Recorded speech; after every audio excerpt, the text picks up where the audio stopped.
Altera Vox, literatura y reflexión.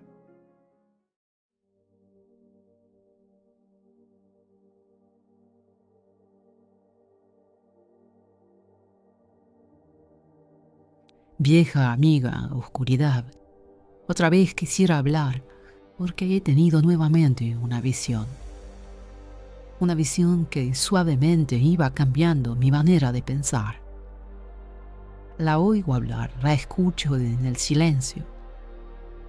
En sueños caminaba yo entre la niebla y la ciudad, por calles frías, desoladas, cuando una luz blanca y helada hirió mis ojos y también hirió la oscuridad.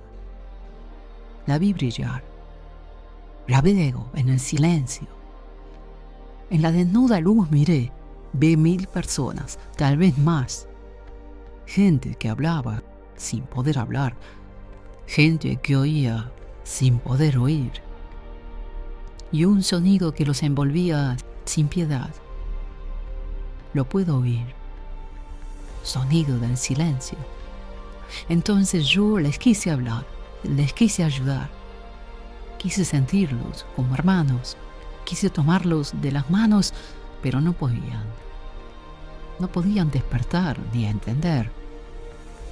Me hundía en el silencio. Se arrodillaban a rezar a aquella luz, era su Dios.